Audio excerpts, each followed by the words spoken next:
Sebenarnya kalau secara pandangan mata saya, ya buat pesulap merah ini agak sedikit lucu. Makanya saya bilang pesulap merah ini anak kecil yang baru teriak-teriak dapat permen dan habis itu kesenangan. Padahal dia lupa.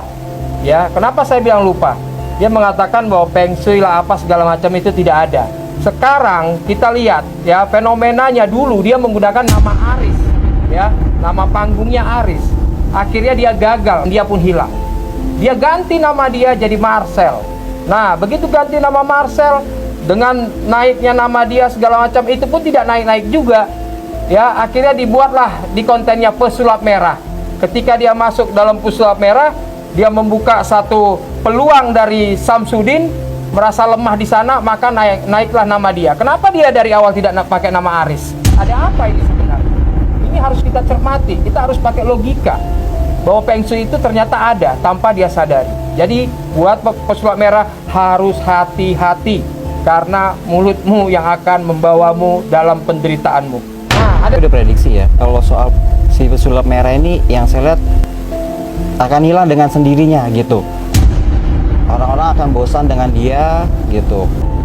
Jadi dia itu banyak sekali membuat orang lain sakit hati. Membongkar kekurangan orang lain tanpa menyadari bahwa dirinya sendiri tidak sempurna. Ya, sampai mengatakan dukun itu kalau nggak mesumnya cabul, ya tidak semua seperti itu, gitu ya. Jadi ini dia menimbulkan banyak sekali sakit hati di antara semua orang sehingga saat ini dia berusaha mencari perlindungan, mendekati pengacara-pengacara kondang. Nah, ini akan nanti berbalik menjadi bumerang bagi dirinya. Dia sendiri yang nanti akan mengalami sakit hati. Oke, Johan ini salah satu yang tadinya fans banget sama pesulap merah. Setelah dia kaji, kok ada kekurangannya. Coba, saudara Johan, coba. Well, kok Anthony nggak salah ya bilang saya ngefans, tapi sebetulnya lebih ke saya anggap pesulap merah ini berkarya yang bikin orang Indonesia lebih melek. Dalam arti memang banyak fenomena perdukunan di Indonesia yang menggunakan tipuan atau trik gitu. Tapi bukan berarti kan semua yang kita bilang dukun itu dia pakai trik atau nipu gitu. Bukan berarti mentang-mentang ada pembuktian semacam itu lalu gaib itu tidak ada. Ilmu hitam atau apapun itu seperti tadi santet atau pelet, bukan berarti itu tidak ada gitu. Yang dia bongkar awalnya memang triknya. Nah, lalu sekarang dia tidak percaya dengan itu. Ini kan ya, hal yang berbeda. Ini kita bicara energi. Sementara ini yang dibongkar sama pesulap merah adalah trik. Yang misal dia pakai benda, seperti itu. Ini dua hal yang berbeda. Nah, lalu kalau memang dia tidak bisa merasakan fenomena gaib lah, anggap. Bukan berarti orang lain tidak bisa, lalu itu halu atau semuanya bohong, trik. Karena memang nggak semua orang yang bisa seperti itu. Gitu.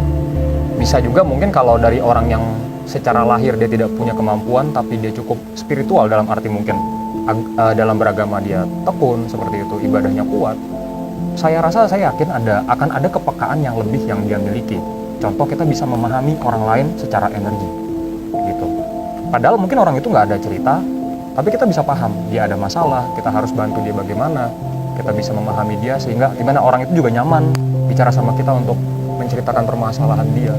Itu hal yang buat saya itu ya udah sih itu mah bukan urusan lu sebenarnya gitu buat dibahas. Pesulap merah memang tidak percaya, tapi saya buktinya tahu. Saya yang ngerasainnya. Saya yang ngerasain sakitnya, disantetnya. Keluarga saya pun jadi saksi. Melihat saya selama seminggu mati. Melihat saya selama seminggu saya tidak sadar diri. Kalau nggak percaya, tanya dokternya. Saya kok buktinya yang masih hidup nih sekarang. Gila, kalau dia sampai nggak percaya pelet itu ada, saya sendiri ngalamin. Waktu itu saya sampai pisah sama mantan pacar saya ya. Itu bener-bener di luar masuk akal banget gimana caranya saya bisa suka sama seorang kakek-kakek. Gimana caranya coba?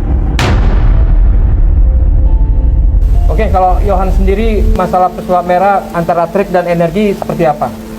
Ya, begini. Jadi pesulap merah itu ya dia pesulap.